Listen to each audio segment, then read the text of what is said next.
Welcome to Fantasy Focus. Today's podcast is presented by Geico. You can watch us every weekday at 11 a.m. Eastern Time on ESPN's Twitter, Facebook, and YouTube feeds, as well as the ESPN app. And you can download Focus, Fantasy Focus, wherever you get your podcasts. Is it actually on ESPN's Facebook page? I thought it was on the ESPN Fantasy Facebook page. ESPN Fantasy Facebook page. Is that not what it says there? It's not what it says there. ESPN's Twitter, Fantasy Facebook, and YouTube. That is correct. Gotcha. So it's I'm on not the a big ESPN Facebooker anymore. It's on the. I'm not a big Facebooker either, but it's on ESPN's YouTube channel. Got it. Yep. It is on Twitter at Fantasy Focus. Right. And ESPN. Sometimes at ESPN will retweet it. Yes, they sometimes will. they will. Sometimes they they will. don't. Okay. I don't think they do it every day, right? They don't do it every day. I don't think they do. ESPN NFL also does it sometimes. Every once in a while. We get some love occasionally here and there. Right. But YouTube's big, it's always though. at Fantasy Focus. So I've realized. And then I guess the ESPN Fantasy Facebook page. Is anyone on the ESPN Fantasy Facebook page? Well, wait, I'm so asking. as big as Twitter and Instagram feel in our world, I believe the numbers still show that by far the most popular social media app is Facebook, Facebook's right? massive. Right. Yeah, of course. So I'm sure people are watching on I'm there. just asking if ESPN Fantasy's page on Facebook is big. I have no idea. I'm not sure either. I just love our live stream audience that hangs out with us every single day. That includes Is it you. available? I wonder if My guy Rodney, who's back today. I'm going to open the ESPN Fantasy app. I don't even know if is it available in the ESPN Fantasy app? It is. It is. So it's good to be on the show today. It is Tuesday. It is now turning the page to week 2. Field and Matthew, Stephania and Daniel are all here. We are going to do Waiver Wire Tuesday, as we always do. We've got a few things to clean up from week 1 Sunday that we didn't have the chance to get to. We'll have some news. We'll recap Monday Night Football. But let's begin with our injury updates. And for that, of course, we turn to the great Stephania Bell. And Stephania, unfortunately, we're continuing a tradition that we started last year, where every Tuesday we open the show by me asking you what's wrong with a 49ers skill player. Today, it's Raheem Mostert. So sad, right? Raheem Mostert, no stranger to injuries, and we knew that he had a knee injury from Sunday's game. Now we're told Kyle Shanahan used the term a piece of chipped cartilage. It's not exactly terminology you hear all the time, but the assumption based on the context with which he described it is that there was a fragment of cartilage that broke off.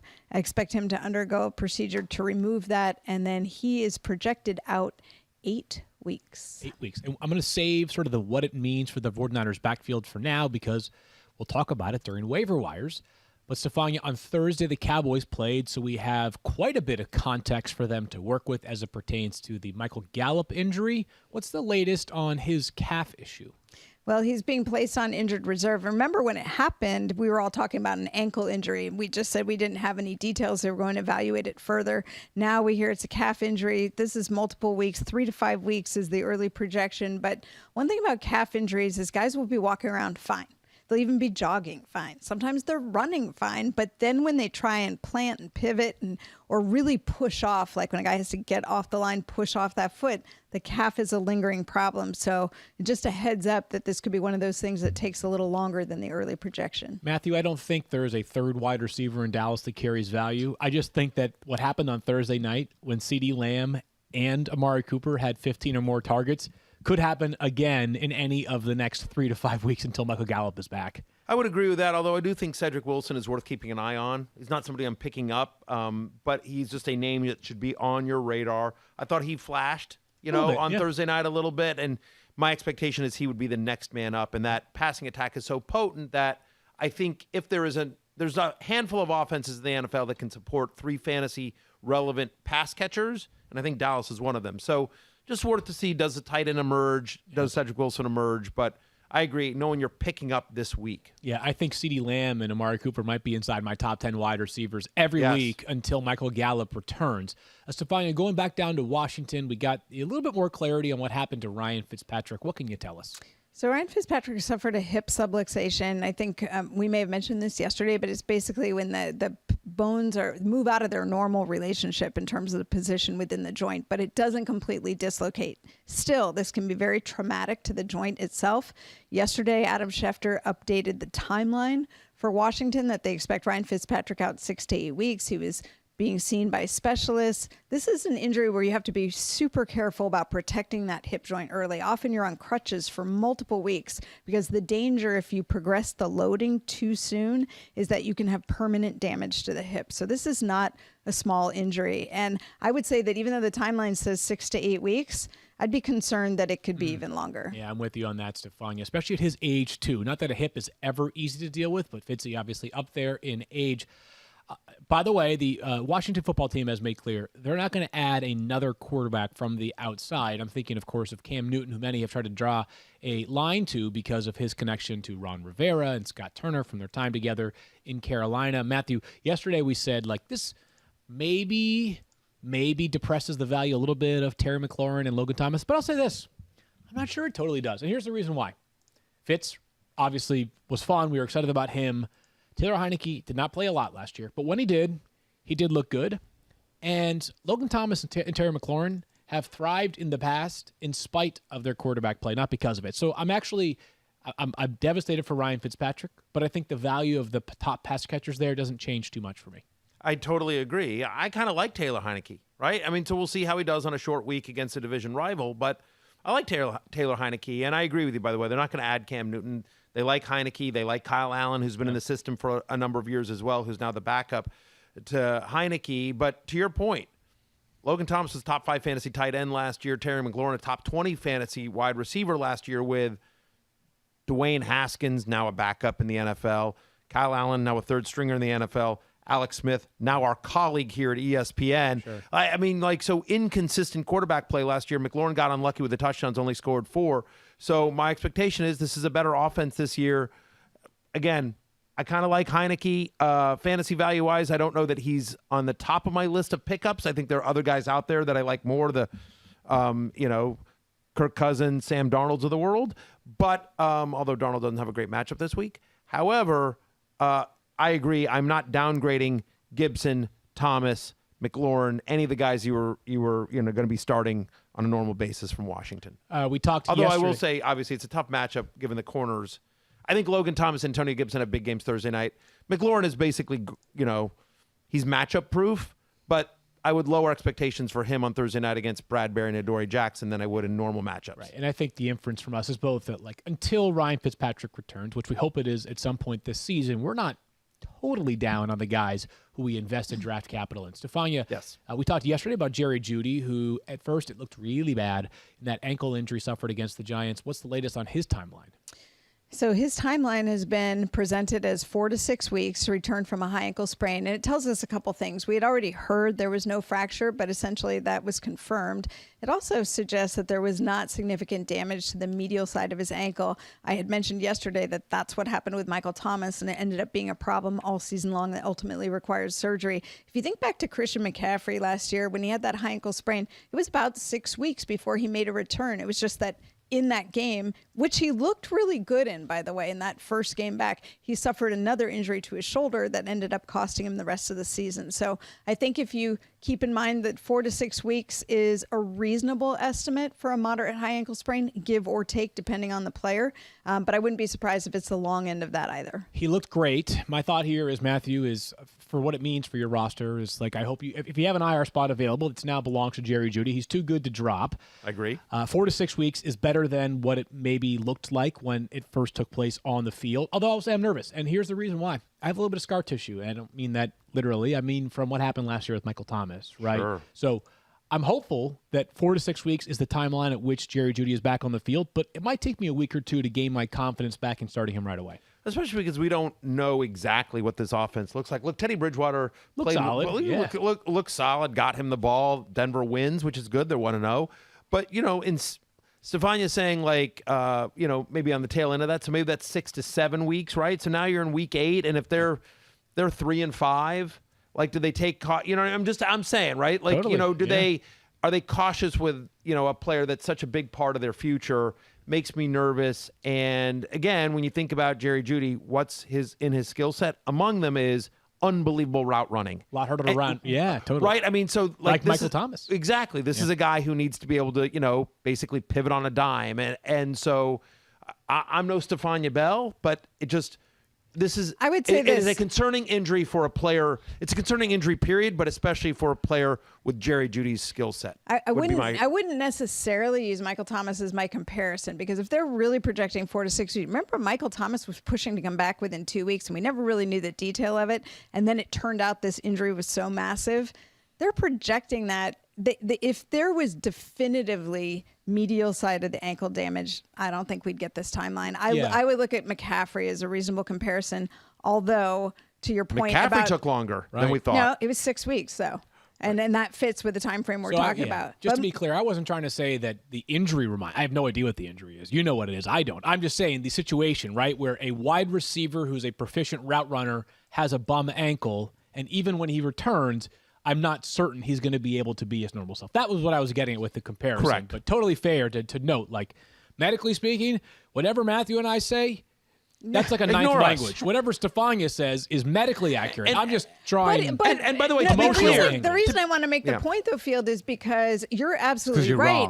Wrong. Stop it. Right. As a route runner, one of the hardest things is that plant and pivot. And when you have a high ankle sprain, when you have to plant and push off and cut to the inside, that is what's really hard. And if the Broncos are smart and wait until he's 100%, then you should get that Jerry Judy back. Okay, that is good news. And just to clean up one thing that you said there real quickly, you said, listen, when we're talking about medical stuff, you should ignore us. It's not just medical stuff. Like, this is mediocre fantasy advice. Ignore pretty much everything we say. Did you ever see that movie Taken, Liam Neeson? Oh, my God. Yes, of course. Particular I have a particular set of skills. Particular set of skills. In our case, it's like very, very particular. Yeah, very particular. We can talk. But by the way, that's a challenge sometimes. By the way, you didn't have to say, have you seen Taken with Liam Neeson? Just have you seen a movie with Liam Neeson? Because every single movie with Liam Neeson is that. And by the way, I love Liam Neeson, and I'll watch anything that he puts out, but they're all the same movie. Like somebody gets kidnapped, he gets accused of something. It's just basically he has to kick butt. Basically, the second half of the movie is him on a mission by himself, just kicking butt left and right. He always does. Like I watched Honest Thief over the summer. It's great. Yeah. By the way, it's the same movie as Taken. They're all the same movie. God bless Liam Neeson. I hope he keeps making that. I hope he makes that movie forever. Hey, how old do you think Liam Neeson is, real quick? I think he's probably 60. 69. Wow. He was great. Wow. Stephania, one more injury update here. Rashad Penny for the Seahawks, who, what's the latest with his calf? Just that this is also going to be a multi-week injury. Pretty much the same thing I said about Michael Gallup. These things take longer than sometimes they first appear that they will. But we saw that he left the game with a calf injury, and I would expect it to be a few weeks before we see him again. All right, so just the takeaway here for fantasy-wise is just if you have Chris Carson on your roster and you're looking for insurance, then look to Alex Collins until Rashad Penny returns, and maybe even beyond that. We know with Rashad Penny, it's 1 weekend, and then the next week, perhaps there was buzz around preseason that he might not make the roster, Rashad Penny. That he was on the roster bubble. He obviously ended up making it, but yes, to your point, even if Rashad Penny's active, if something were to happen to Chris Carson, I'm not convinced it's Penny. I think it might more be Collins. So we have an answer on something that you posed a little while ago. Uh-oh. Before we get to Monday Night Football, Matthew asked, does anybody watch on the ESPN Fantasy Facebook page? Yeah. I've got a great friend who I've come to know through this podcast. His name is Rodney Rogers. He lives in Louisiana, huge Saints fan. He is my guy. Love him. Okay. Shout out to Rodney. Rodney, an amazing person who's been through a ton recently. The entire region has. So, yeah, of course. Rodney, I know you're watching. Sending you love, Rodney. You love, my brother. And we want you to know, I want you to know, but we all really want you to know that we appreciate the fact that you watch on the ESPN Fantasy Facebook page every single day. I know it's going to mean a lot to him. Huge fantasy fan, huge Saints fan, nicest guy in the world. So appreciate him and his support. And now we know that we have at least one person watching the ESPN Fantasy We're page. doing this for Rodney. Who dat? He's going to come to Bristol one day. It just, right now, is not exactly the time to be traveling, but we're going to find it, and we're going to make it happen. That would be great. By the way, I just checked the ESPN Fantasy app. We're not in the ESPN Fantasy app. So you can watch us in the ESPN app. If you go to the Watch tab in the ESPN app, we're there. Yep. In the we're Adults below tab. First Take. You know what I mean? You gotta scroll for us, but we're there. Okay. Yeah. We're there. I think they call it carousel, right? Yeah, whatever the carousel. Yeah, exactly. You scroll for us, you'll find us if you click the Watch tab on the ESPN app. One app, on the ESPN Fantasy app, where we should what? One app, three taps. One app, 3 taps. Exactly. At least 3 taps. That's at least our 3 taps.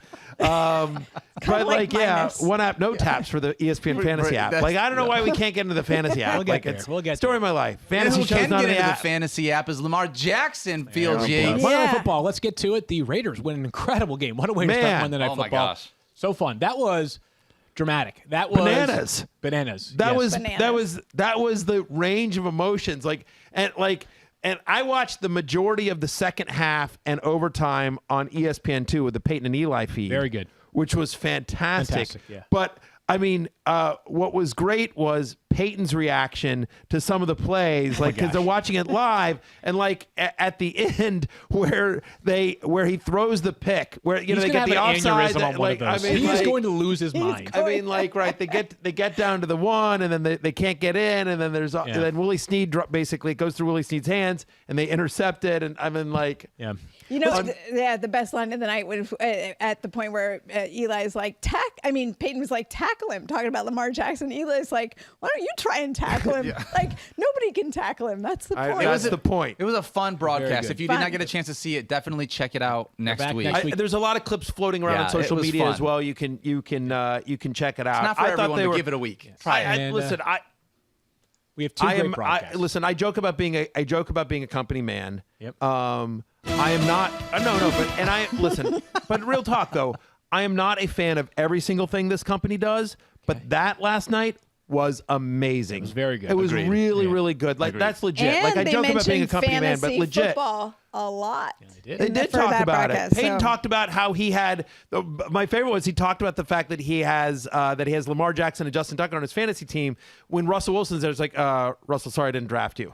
He literally apologized to Russell Wilson So good. for not Yeah, drafting him. it was really good anyway. the entire It was great. Those guys were great, and that was their first week. I can't wait to see how it evolves. Like, no disrespect to our amazing. Main broadcast They were team, great as well last those night. They guys were great. great. Steve, Lou, Brian, they do a great job as well. But anyway, Peyton and Eli were special. Congrats on 10 seasons on Monday Night Football for Lisa Salters. Quite an accomplishment for one of the Yes. greats here at ESPN. Yes. She's the best. Shout out to Lisa. Let's get to the game and just sort of recap some of the things that took place last night. Lamar Jackson goes for 235 passing yards, 1 passing touchdown, 86 rushing yards. So the good with Lamar is the floor is going to be set. I will say this, super happy about the floor. They had to work harder last night than I've seen the Ravens offense have to work over the past couple of seasons. And you can attribute a lot of that to the fact that they lost 3 running backs in 2 weeks. No doubt that the running game was a little bit compromised, but we'll talk about the backs in just a moment. But the offensive line concerned me last night. It just wasn't good. And they've got a bunch of new pieces. They brought back Ronnie Stanley from injury. It wasn't a great night for the offensive line. What it means, as far as I'm concerned for Lamar, is that do I think there's still a chance he finishes the top 3 quarterback in fantasy? Of course. I just think that it might require a little bit extra effort this year compared to, especially 2 seasons ago, and the second half of last year, where it all came so easy for Lamar. Yeah, I guess so. I honestly, but I kind of want to give credit to the Raiders defense. I think they were a lot better than we thought they were going to be. Credit to Gus good. Bradley. No doubt. He They were coached them good. up. They were Credit to good. Gus Bradley. They coached him up. I thought I want to see more. I'm not going to lie to you. It's fair. Couple more I weeks. understand. Yeah. It's 1 week. It's all we have to go off of. I understand that. I guess I'm not ready to hit the panic button on Lamar Jackson either panic. just yet. Like again, like they got the long touch from Tyson Williams. Like Just saying. Mark Andrews didn't have a big game. Yeah. I hear you. Like ultimately, I think Lamar Jackson's going to be fine. Totally. No. I'm saying he's going to be fine. I'm just saying that there were games last year. Yeah, there were things that raised your eyebrows about last night's game. A little bit. I want to study this offense more over the next few weeks because. Well, you have to. It's your job. Believe it or not. But I will say that that Raiders defense, maybe they proved me wrong. I'm just saying that on paper, I did not think that was one of the more difficult matchups for Lamar. And Neither the did Chiefs I. I offense, thought they were right? going to kill him. Yeah. But by the way, you know what? I thought unbelievably gutty win for the Raiders, top to bottom. Totally. I thought their defense played well. I mean, again, we'll see if it was more the Ravens' ineptitude versus Raiders playing good defense, but. Overall, I thought the Raiders made stops when they had to, and that's a tough team to guard, right? I mean, Lamar Jackson's special. So honestly, I think the Raiders' defense might be better than we think, and it was an amazing game. All All right, let's keep things moving then to the running backs because that. By the way, in the last 10 seconds that we just talked about, Darren Waller got 3 more targets. Well done right there. Yes, he has been incredible. We'll get to him in just a little bit in the entire Raiders offense. But for the Ravens, Tyson Williams got the start at running back, finished with 9 carries, 65 yards, and a touchdown, plus 3 catches on 4 targets for 29 yards. Good enough for 18.4 fantasy points. Latavius Murray managed 8.8 fantasy points. He had 10 carries for 28 yards and a touchdown from 8 yards out. So I'll say this. My thoughts are Tyson Williams has more juice, for sure. I was pretty impressed by him on the whole. And maybe the Ravens, even though Latavius Murray has been a Raven for like 100 hours, like maybe the reason why he got as many snaps as he did, 21, is like they didn't want to hand the keys over to Tyson Williams entirely right away. Right. But I thought going into the game that Latavius Murray might have had a better chance for more season-long value. I flipped that after watching last night. Tyson Williams, good player. He is, and I think you're right. Like, there's a burst there with Tyson Williams that just isn't there with Latavius Murray. Latavius Murray is, and I mean this with no disrespect, but Latavius Murray is a plotter, right? He's like he's a north-south guy. He's a between the tackles guy. He's a move the chains kind of guy. And there's an element of speed and versatility to Williams that I don't think is there with Murray, which works into a lot of the RPO stuff that the Ravens like to run. I think Williams feels like a better fit for what they want to do on offense, but Latavius Murray is absolutely going to have a role. The fact that he got 21 snaps, having been on the team since Wednesday or whatever it is, like I thought was eye-opening. Yeah. So I agree with you. I think both guys are going to have value this year. I think I would probably, if we were doing a draft today for the rest of the season, I think I would have Williams as a top 20 fantasy running back, and I would have Latavius Murray somewhere like in the 25 to 27 range. Might be a little bit lower for me on Latavius Murray. No passing game usage last night. That it's not in his skill set.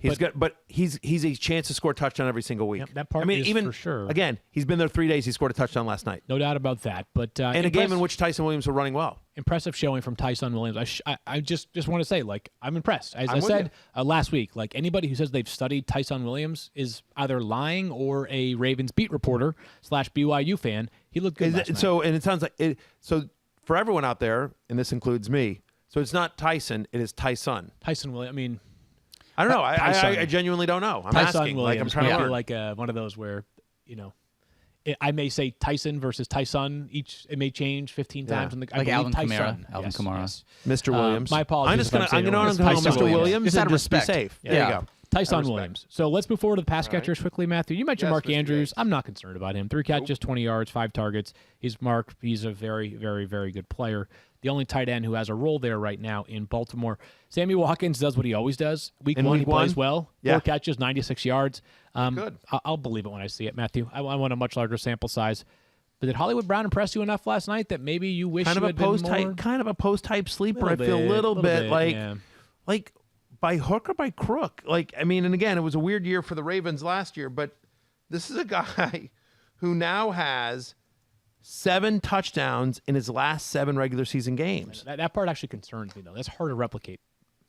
I know it's 7 games, but still, it's hard to do that over and over and over again. They had 1 passing touchdown last night. Yeah, I know. No, I know. Yeah. I mean, the volume is always a concern, but you know what? But right, Hollywood Brown. Hollywood Brown. Yeah. I mean, but here's to the extent let me put it this way. I feel much more comfortable putting stock into Marquise Brown than I do Sammy Watkins if I'm investing in a Ravens pass catcher, and I feel like that's Hollywood Brown's never going to be a volume pass catcher. However, the problem is, yes, sir. If you're going to suggest like he's a little bit boom or bust, a little bit, but it's been more boom as we figured. However, business is booming. But boom is a relative term in this offense, as we've talked about. I believe, and Kyle can fact check this one. Since Lamar Jackson has been the starting quarterback for the Ravens, 4 games that a wide receiver has scored over 20 fantasy points. Like, if I'm looking for a boom, I'm not like, oh, he boomed for like 17.4 fantasy points. I want a boom like Antonio Brown's boom last week, which was what? That was like 24 fantasy points. I want that kind of boom, That's an intriguing stat. I would like Kyle to look that up for us, and we can come back to it at the end of the show. Because if that's true, since he got here, there's only 4 times that a wide receiver has scored 20 fantasy points. Yeah. That's a They haven't had a lot, but here's the thing. They haven't had a lot of wide receivers here. Look, He gets 6 catches last night, Right, which but this is as Hollywood's third year. Like, for a player who is a deep threat, I don't know. I'm just like, I'm a little bit less convinced than you are right now, it sounds like. I'm as a wide receiver 4. Wide receiver 4 with upside. Yeah. Again, if we were ranking for today for the rest of the season, he's somewhere in the 30 to 40 range for me. Wide receiver 4 with upside. Good with that. But I was encouraged, is my point. I was encouraged, and by the way, if these offensive line issues continue for Baltimore, Lamar's not going to be able to take off and run as much as he wants to or has Or he previously. might have to take off and run more. I mean, he may, right? Yeah. But I'm just saying, like, in terms of designed runs, like, that's always been a big part of this offense. They may have to throw more. Yep. I don't know. I thought Hollywood Brown looked good last night. I'll just leave it at that. How about that? I think that's a fair way of putting it. Let's get to the Raiders in just a second. Sure. But first, did you know that Tony Romo is a motivational speaker now? Only because I listen to you every day. Oh, okay. But all this football season, Tony and Corona are remotivating football fans to live the game day good life. Let Tony unlock your football fan potential at remotivation.com. There you can launch an augmented reality experience that will put Tony in your living room or at the bar next to you while you watch the game. It's true. You can be better at watching football. Let Romo and Corona show you how to live the game day good life. Visit remotivation.com now. Please drink responsibly. Corona Extra Beer, imported by Crown Imports, Chicago, Illinois. It's good to see the teams back out on the gridiron, and lucky for us, that was just week 1. DraftKings, the official daily fantasy partner of the NFL, is putting you in the center of the action for week 2. New customers can get a free shot at millions of dollars in total prizes with their first deposit by signing up using code FOCUS. Get in on the action now. It's really simple. You just pick your lineup, stay under the salary cap, and see how your team stacks up against the competition. Feel the NFL action like never before with a free shot at millions of dollars in total prizes. Download the DraftKings app now. Enter code FOCUS. This week, new customers can get a free shot at millions of dollars in total prizes. Enter code FOCUS to get a free shot at millions in total prizes with your first deposit. That's code FOCUS, only at DraftKings, the official daily fantasy partner of the NFL. Minimum $5 deposit required. Eligibility restrictions apply. See DraftKings.com for details. That number of wide receivers with 20-plus fantasy points is confirmed 4 times since Lamar Jackson became the quarterback, and this is his 4th season in the NFL. He took over, obviously, late in his rookie year. So basically, And didn't throw. I mean, they I think okay, still, but even if it was 2 full seasons, that's still not that. He led the Stop the NFL. it. I'm going to make you guys touchdowns hug 2 years with your masks on after the show if you keep this up. Oh, no, I'm serious though. He led the NFL in passing touchdowns I believe 2 you. years Yeah, ago I and know he didn't did. have. All right, that's to me again. The boom feels different in the Ravens offense than it does a different offense. Let's move forward to the Raiders. And Derek Carr played really well last night for the most part. A couple of maddening decisions as we talked about, but 435 passing yards, 2 touchdowns, 6 rushing yards, 24 fantasy points. That part is good, but I don't know. I mean, we've been down this road plenty of times before. He'll have the occasional game like this, but not a weekly fantasy starter as far as we are It's concerned. not yet. Although, I think he's possibly a little more viable. Look at him down the stretch from last year. Over the second half of last year, he was actually pretty good. Starting to find his way. If Bryan Edwards becomes more consistent, which I thought he was impressive, obviously, in the fourth quarter Yeah, he was in good overtime last night, and him along with Waller, Renfro's a solid possession receiver. Like, Yeah, weapons know. are pretty good. I Weapons like- are pretty I- good. weapons Monitor it, right? I'm just saying, right? Like in a 14-team league, is he starting quarterback in a 10 or 12-team league? He is not. But in a 14-team league, in a 2-quarterback league, he absolutely is. And I don't know. I think there might be a little more upside there than you give him credit for. Keith let me know, by the way, as he described it. Not cool, Keith? Yeah, he just reached out and he said 4 catches, 100 yards, and a touchdown is what it takes to get to 20 fantasy points. That's not that much. That's really not that much, and it's happened 4 times in 2. You hate the plus Ravens. I get it. seasons. I don't. I just like to win fantasy matchups. All right, let's keep things moving here to the Raiders running backs, and here's the snap count split: 41 for Josh Jacobs, 39 for Kenyon Drake. Jacobs goes 10 carries, 34 yards, and 2 touchdowns for 17 fantasy points. Meanwhile, Kenyon Drake had 6 carries for 11 yards. He caught all 5 of his targets, 59 yards. Most of that came late. Would you say that was so what? So insane. The Josh Jacobs, line, 10 for 34, but 2 touchdowns. You know what I mean? Like, it's just, it's just an insane line is all I'm going to say. Like that, when that he has 17 fantasy points, he was a top 10 fantasy running back this week on 10 for 34. That being said, this is what they paid him to do. He's their finisher. When they get in deep, he's going to be the finisher for them.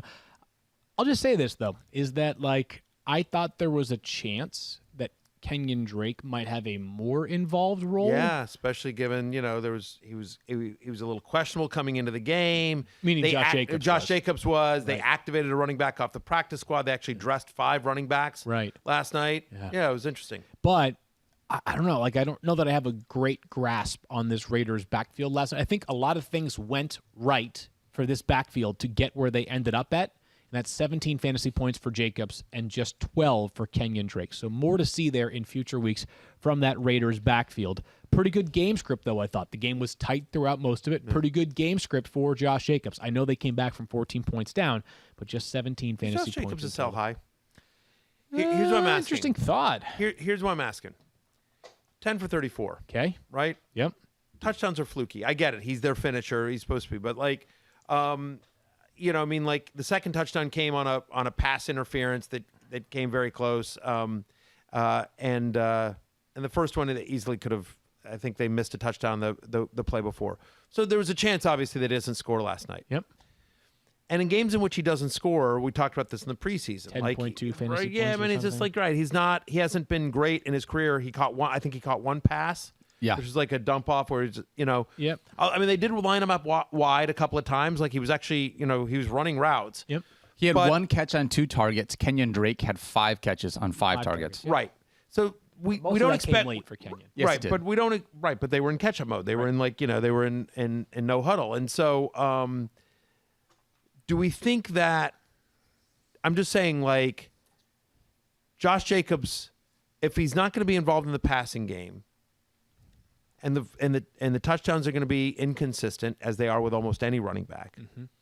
Is it worth trying to see what you could I wouldn't sell him just to sell him, but I'm just saying if you could trade Josh Jacobs and get a top 15 player, either a top 15 running back or a top 15 wide receiver, would you do it? See, I think I would.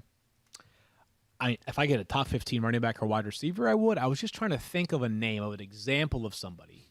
Zeke. You couldn't get Zeke for him. You don't know. People are people. No I've question, seen some people on Twitter that are 1,000%. I clicked that accept button right now.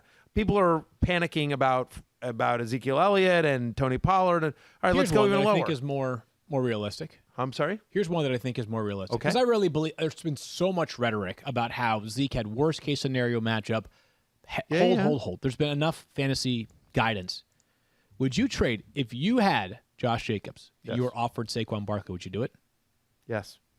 Really? Yes. Oh my gosh, no, I would not.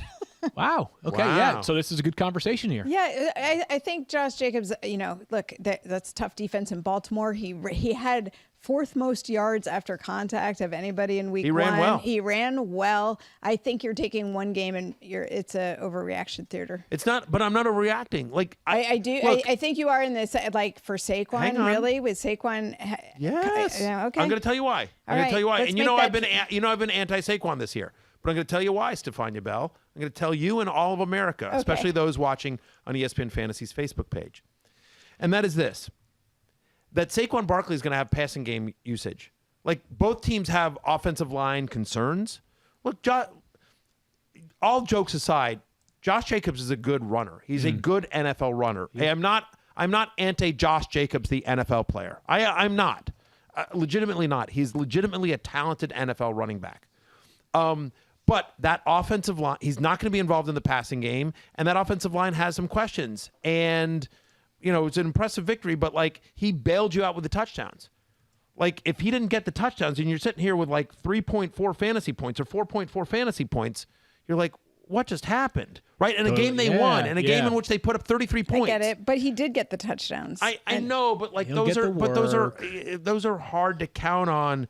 Stephon, all I'm just saying is I think Saquon gets a more consistent.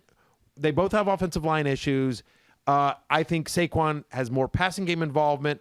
Has over the second half of the year will have more big playability, and I think ultimately the touchdowns are going to be equal. How about They this? both have offensive line issues. This is a good one. I'll set it for you guys. Would you take a board bet against Stephania? Sure. You have Josh Jacobs. No, you have I have Saquon Saquon. Barkley. She has Josh Jacobs. Rest of the season. Yeah, I'll do that. Fine. You in or no? in. Okay. All right. I say Saquon Barkley has more fantasy points the rest of the year from week 2 on than Josh Jacobs. I say Josh Jacobs has more fantasy points than Saquon Barkley the rest of the year.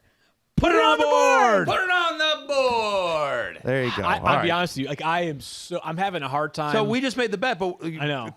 Yeah, break the tie. So by instinct, I want to lean to Stephania just because She's Stephania. Correct. Or more importantly, she's not me. It's okay. Right. You could, She's not you. Right. However, I have to have some process involved in my rankings, and to cut bait after 1 week when I had Saquon, I think it was 12 spots higher. My running back rankings feels a little bit knee-jerk to me.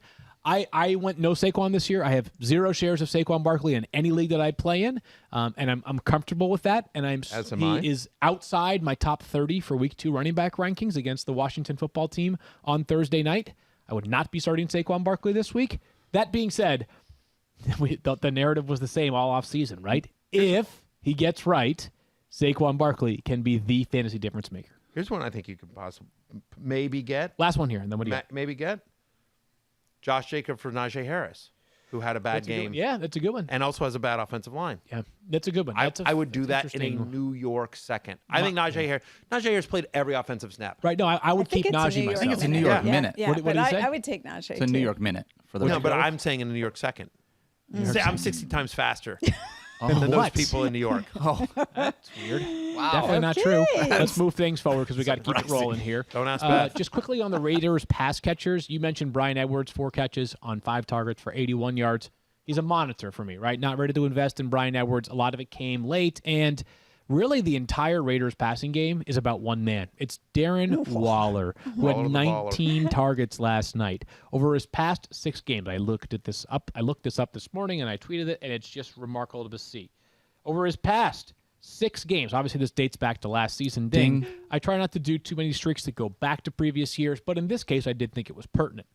10 catches, 105 yards and a touchdown. 9 catches, 117 yards and a touchdown. 5 catches for 112 yards. 9 catches, 150 yards and a touchdown. 7 catches, 75 yards. 13 catches, 200 yards, and 2 touchdowns. That is truly ridiculous for Darren Waller. He is a fantasy cheat code. All right, time now to get into... Speaking of waiver wires, I realize you're saying he's more of a monitor than he is... We're not talking to... Nope. But all I'm saying is I like Bryan Edwards more than you. Okay. I actually do think... especially maybe a slightly deeper league, he is an ad. I was annoyed because I went to look for him in the War Room League. I was annoyed to find out Stephania already had him. Well done by Stephania, as always. Let's get into the waiver wires then, shall we? Yeah, let's do that. Let's do that. So let's start the quarter. So Field Yates writes the free agent finds column for ESPN Plus. It is up now. You can check it out. I didn't get the email. Is it up? I thought it was. I think I'll it is. find out right now. I am an an ESPN Plus subscriber, so I'm I'll go pretty sure check it out. I was not on the email that it was sent on, which I thought I got an it alert could be sending in a saying- message. They could be sending a message to me. It probably is up. Usually is by this time. Let's get to it then, Matthew. All Let's right, do either it. way, it's either up. We'll find out from Daniel. It's up. It is. Okay, there you go. So it is up now on ESPN Plus. You can check it out. But for people that are heading into waivers tonight, week number 2, and they need a quarterback, who are we looking at? So, and by the way, just a quick precursor here. Not a huge waiver week this year. Didn't think it was like a game-changing week 2 waiver wire column. Except for one guy, I would Except think. for one player. We'll talk about him in just a minute. But if you're looking for a quarterback this week, if you need someone right now, Tyrod Taylor is the answer. He had 23.6 fantasy points. The floor is always set because he has so much rushing value. He had 40 rushing yards, and he had 291 passing yards with 2 touchdowns. The matchup against the Browns, to me, is fine. Like, the Browns defense obviously got Mahomes on Sunday. Right. They look good for stretches of it, but I don't know that this is not the Steelers, for an example. This is not whoever else you think is amongst those dominant defenses in the NFL. So impressed enough by Tyrod Taylor that if you needed the quarterback in week 1, which in week 2, I don't think you do. Like, the only quarterback who got hurt was Ryan Fitzpatrick, Right. and he was barely started. I don't know that maybe if you went with Matt Ryan in your league, which I'm sure there were some people, not a ton, but In deeper leagues. in deeper leagues, like maybe. Fitzy's my starter in the War Room. Right. So here's an example of, but 10-team leagues, not worth it. Yep. The quarterback ad that I want to put on your radar, though, Sure. is Justin Fields. And here's the course. reason why. He's available in 50.5% of leagues. The cutoff is 50% of leagues, so he barely makes it, Matthew. And really, I wanted the chance to write about him once this entire season. Justin Fields is not yet the starting quarterback. We all believe it's a matter of when, not if, for him. And do it now before you lose on it, because once he's named the starter, you have no chance. That's my reasoning behind adding Justin Fields right now. It's difficult in some leagues, depending how big your bench is, to roster 2 quarterbacks. So I get it if you can't. I have him in our 16-team War Room League, even with Ryan Tannehill as my starter. I feel like that's one of those picks that you may need to wait 5, 6, 7 weeks to use him, but you may only have to wait like 2 or 3 weeks to use him, and he could have top 10 fantasy quarterback upside. Totally agree. I feel the same way about Trey Lance, who I have on the bench in our War Room League. Like Fitzy was sort of my stopgap until Trey Lance starts. So I agree. We talked about this in the preseason process. It just seems like Justin Fields will be the starter before Trey Lance. Yeah. I would agree with that. Let's get to the running backs. And there's only one waiver wire ad that I think is like if you play in a fab league, I would be using 25% or more of my budget this week. There's only one this week that qualifies. That's Elijah Mitchell, the running back for the San Francisco 49ers. Stephania gave us the update earlier on Raheem Mostert. Sounds like an 8-week time frame for him to come back. Mitchell, I think, will be the guy in the backfield because he was last week. Now, let me be very clear. I think Trey Sermon's going to play on Sunday. I think Trey Sermon will be active on Sunday. I think that there's a chance he's the number 2 back on Sunday. There's also the chance that he's still the number 3 and JaMychal Hasty is the number 2. But what matters most in this conversation right now is that until further notice, Elijah Mitchell is the 49ers running back.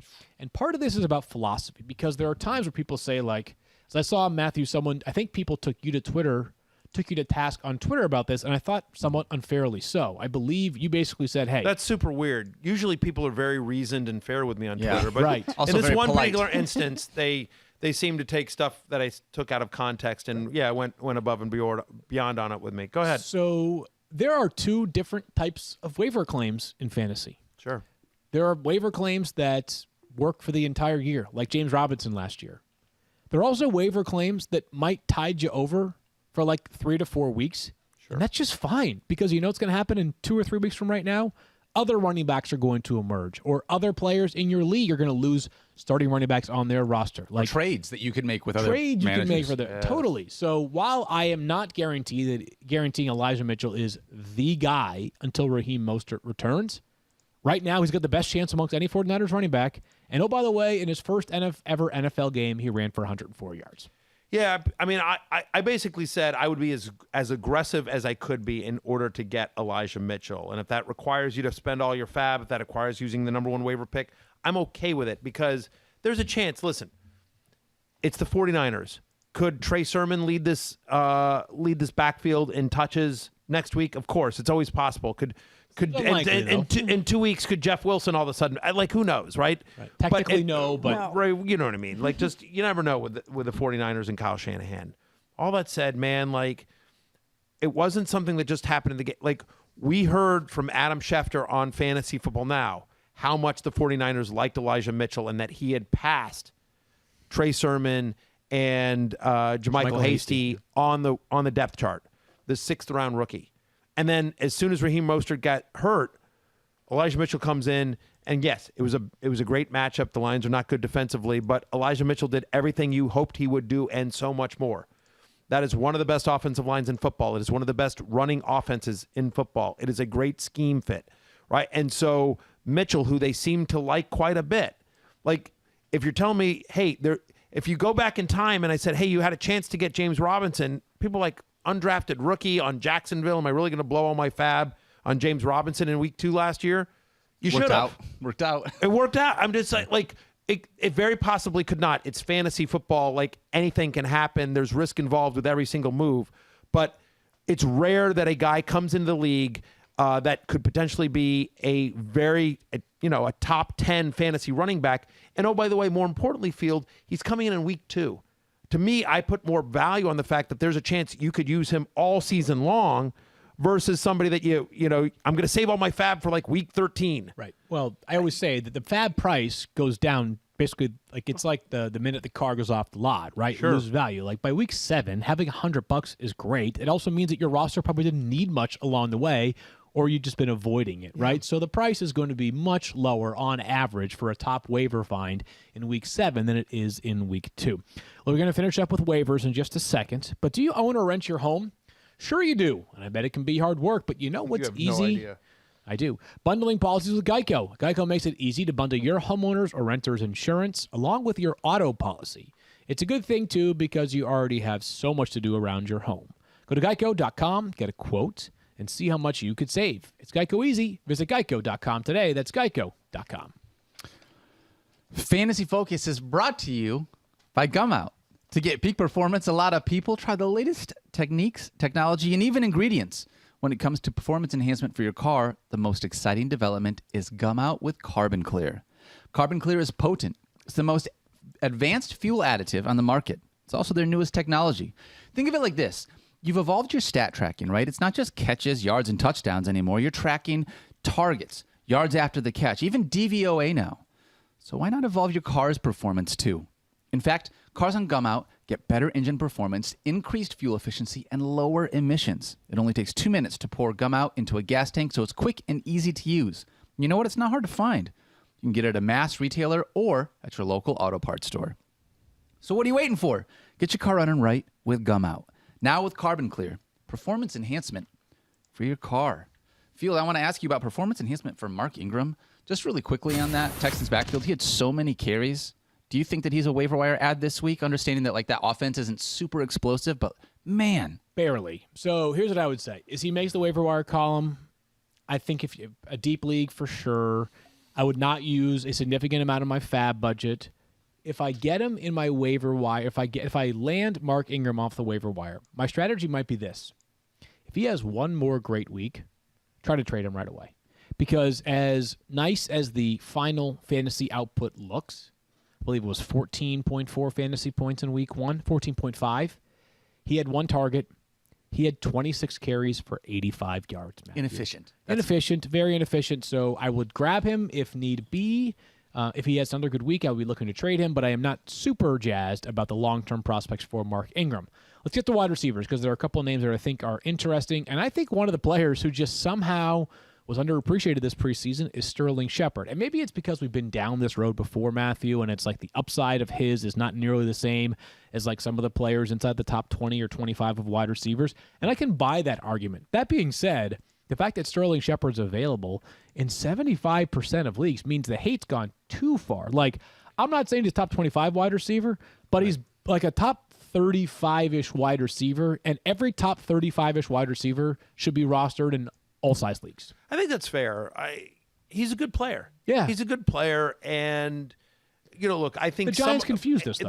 Right, but I also think, by the way, it's also he's somebody that he's playing in the slot, right? So a decent amount. So he against Denver, he was avoiding their corners, but like there's a chemistry there with Daniel Jones that isn't there yet between Jones and Galladay. And usually, by the way, it's very rare where a team's best cornerback plays in the slot. Very rare. Yes. And he plays in the slot basically all the time. Slayton and Galladay are on the edges when they go 3 wide for the Giants, and Sterling Shepard's a good player. He's always produced when he has gotten an opportunity. Health has been an issue for Shepard, but currently healthy. I agree with your analysis that while we don't think he's going to be this good this often, he should be rostered in more leagues. And I'll take people off the hook because, again, they paid Kenny Galladay. They drafted Kadarius Toney. I understand why people were a little bit less enthused about Sterling Shepard, but let's mark it correct after 1 week. Final pass catcher is Nelson Aguilar, who in his Patriots debut had 7 targets, 72 yards, plus a touchdown, good for 18.2 fantasy points. So this Patriots offense looked pretty good with Mac Jones. Yeah. I think it's going to look it has to go up, though, because most everything was not down the field, which you have a rookie quarterback making his NFL debut. Yeah. Typically how you build some confidence is not throwing the ball 25 yards down the field consistently, which is all more reason to say that, I think the offense opens up. I think that Aguilar's speed is tapped into more going forward, and one of the strategies I try to employ if I'm looking for a player on my bench, if there's someone available who could lead his team in receiving, then he's a worthwhile addition in my estimation. Aguilar currently leads the Patriots in receiving yards, and I don't think it's that much of a stretch to think that he could do that for the entire season. I don't disagree. Well said by you, then. Let's get to our waiver wire ad. What do you want me to add to that? Yeah, I just wanted to give you the opportunity if you wanted to. I appreciate that. I am still a little worried about the Patriots' tendency to sort of spread the ball around a little bit more, but you're down to Right. Again, just look at the other wide receivers that are available, and it's again, it's a player like Tim Patrick, who maybe he's better than Nelson Aguilar this year, but maybe he's also, even with no Jerry Judy, the third wide receiver on his own roster.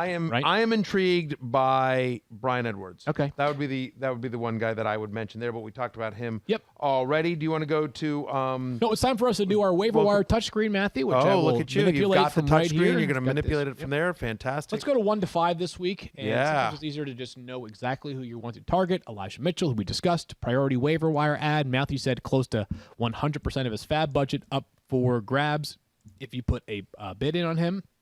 Very good player who has a chance to be, for at least some period of time, the go-to back in a good offense. Number 2 for me would be Sterling Shepard. We talked about him as well. Sterling Shepard, 24-plus fantasy points in Week 1. Good player. Matchup on Thursday night against the Washington football team. All right, number 3 for me on this list would be Justin Fields. Again, kind of sort of just want to talk about him in general. Justin Fields is a player that I think has so much excitement, so much potential. A guy who, if he gets a starting job in Chicago sooner rather than later, could be a top 10 or 12 quarterback. As we know, uncommon rushing ability plus a very good arm makes him a potential lethal option in fantasy. Number 4, Nelson Aguilar. This is sort of where things thin out, right? Like, it's kind of a drop-off, really, after the first 2 players in waiver wires this week. But Aguilar, a good player, got a lot of money this season from the Patriots. And last year, he was very good. He was second in the NFL in receiving yards. We'll see how much the Patriots offense opens up. Seems to be in a good spot this week to do so against the Jets. And then number 5, 2 options here. Both of them are Houston Texans.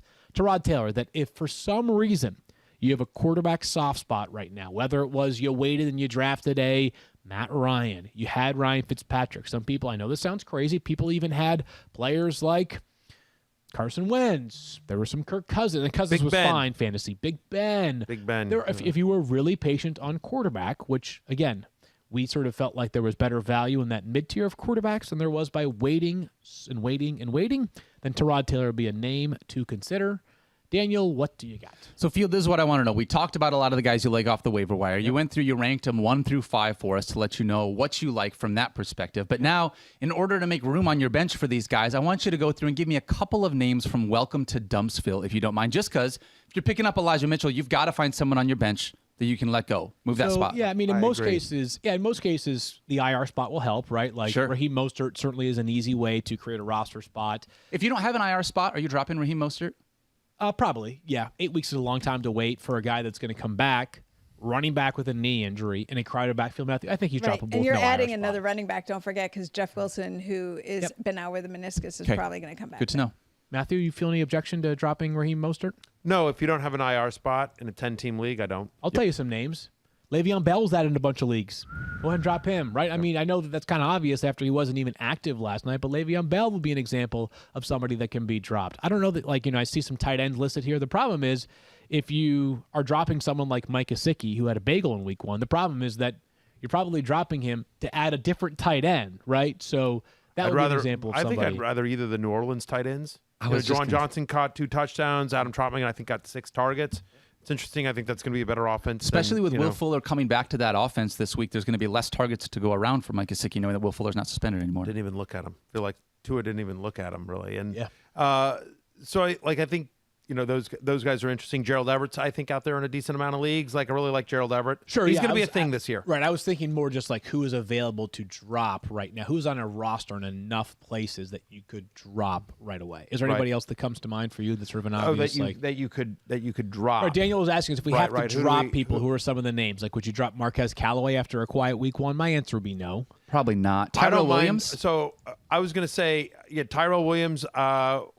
Who's rostered in 35% of leagues. Michael Carter, who's rostered in 64% of leagues. Like, I want no – listen, that Jets offensive line was absolutely brutal, and they just lost Mekhi Becton. That's right. Like, 5 to 6 weeks minimum. They're not – that team is not running the ball effectively this year. Like, so Michael Carter, who's 64% rostered, like Corey Davis, there you go. That's a Jet you want. Yeah. Like Corey, and listen, we'll see about Elijah Moore. We'll see about Jamison Crowder when he comes back. Like, I think Crowder can go. You're okay getting rid of Crowder? I'm okay with Crowder, yeah. Fair enough. But I would say, Daniel, I think there's some upside to Elijah. Elijah Moore, but I would get rid of Michael Carter, who is a Not for me, because I was just like, what are you guys doing? But there was definitely a lot of people that liked Michael Carter as a preseason sleeper. Henry Ruggs from last night's another name that I say bye-bye. Yep. Yeah, I'm good with that. I think okay so with too. it. Yep. I'll give you one wide receiver, though, that should be on your radar. Like, listen, I get it. The Packers were absolutely brutal on Sunday. Yep. They're going to crush your Lions. I know. I mean, it's Monday night? It's coming. It's like, Aaron Rodgers. Aaron's- Monday Night Football after the Aaron Forget about Rodgers. it. Aaron Rodgers might throw 7 touchdowns Monday night. No Jeff Okudah. Marquez Valdes-Scantling got a lot of preseason buzz, got decent targets in a game in which the Packers offense did absolutely nothing. Marquez Valdes-Scantling, I don't know that you're picking up in a 10-team league, but it's a name that should be on your radar. And in deeper leagues, I do think he's worth a speculative ad. I want to do one more quick welcome to Dumpsville. Unfortunately, this week, we have to say goodbye to somebody that is very important to us this week in the Survivor League for the Fantasy Focus Football Podcast. Famously not famous or not an expert, Edek did not survive week 1, and we just wanted to say goodbye to Edek for everything that you brought to us. You think back about some of the things that Ed brought to the table. A lot of trash talk. Always A lot of prepared. Trash talk. Great beard. Really Yeah. cool glasses. Balder than Matthew. Balder than me. Yeah. But I felt like his baldness was a decision. Like he was like losing it and was like, I'm going full bald. He Right. did. Right. Whereas Matt, I'm just hanging in. Matthew, but you know what, Matthew? I At thought least this was, the whole point of this segment was to talk trash about Ed Eck. And how did I get hit with that some was shrapnel? Field. Hey, I started with Ed. Exactly. No. No, You brought Ed it to Eck, yourself. just so people know who Ed Eck is, because people are like, who the heck We've mentioned him is 4 Ed times Eck? on this podcast now. I know, still. but I'm just going to, not everyone listens to every show. Ed Eck is the showrunner, if you will, the producer of the fantasy show with Matthew Berry. I'm wearing a straw man. D-Rock the Bum. Since we're in Dumpsville, I thought it was appropriate. I like it. I'm wearing a straw man shirt for those who aren't watching the visual. And he also runs Daily Wager. So he oversees both those shows for ESPN. Powerful man. Powerful guy, just not a good fantasy player who is Team 18. There are 7. We did an 18-team league, Survivor League. Yes. Yeah. Very For cool. people who are not familiar with this format, the idea is, and you can dart it right now on ESPN if you like this idea. It's really fun. It's a ton of fun. It's a ton of fun. Basically, the idea is you draft a league. And so, like, you could start right now. You could start this week and draft a 17-team league. At the end, you don't play head-to-head. At the end of the week, whatever team has the lowest total score, all the players get dropped into the free agent pool, and that team is eliminated. And you keep going one by one. So we did, because there are, and you want to end in the last week of the season, you want to have 2 teams remaining. So we did an 18-team league so that we could end in week 17. There'll be 2 teams left in week 17, basically, right? So that's how you do it. It's a really fun format as well. It's known by a bunch of different names. We call it a Survivor League here at ESPN. But anyway, we decided to do one for our show league, for the Fantasy Focus 0600 Show League. So all of us are in the league as well. Thirsty Kyle and a lot of the behind the scenes people, including Ed Eck, except for he's no longer in the league because he lost last night after talking a ton of trash. So much trash. So you have no idea how joyful this is for the 17 remaining teams in this league that Ed Eck was the first one out. That's true. Ed was undone by a couple of injuries and then also some pedestrian performances from the likes of Ezekiel Elliott, who will probably be. So we now have our fab budget for this was $1,000. Correct. Whatever, it's $100, however you want to go about it. But will be really interesting in the strategy, obviously, component is that like Zeke is a potential top 5 running back, but it's not like he's the only great one that's going to become available. I have Dalvin Cook. I can lose next week, and all of a sudden, every week there will be more and more great players added to the waiver pile. So that's part of the fun of it, is trying to figure out, like, you're like, because towards the end, like, everyone has a super team. Yeah. You know what I mean? Right. Like, it's pretty thin with an 18-team, now 17-team league. Yeah. Because, again, Ed Eck got Well, eliminated. even when Ed was in the league, it was still basically a 17-team Basically a league. His league was 17-team league, right, it's fair such a enough. weak team. I mean, Weak team, very bad. Yeah. forever immortalized as Team 18 in my heart. Team 18. Yeah. Exactly. That's what we called yesterday on the show. We called him Team 18 because we thought he was going to lose. Because he never stops talking about how much better he is at fantasy than us. Just for the record, he he's does that not guy. shut up. He's that guy in our league that all of you have in your league too. Don't think we don't have them. Ed will never stop talking about how much better at fantasy. Why didn't you guys just start the good players like I did? I don't understand. Why'd you start that player that was bad? You should start the good players. Why'd you start that injured guy? Oh my gosh.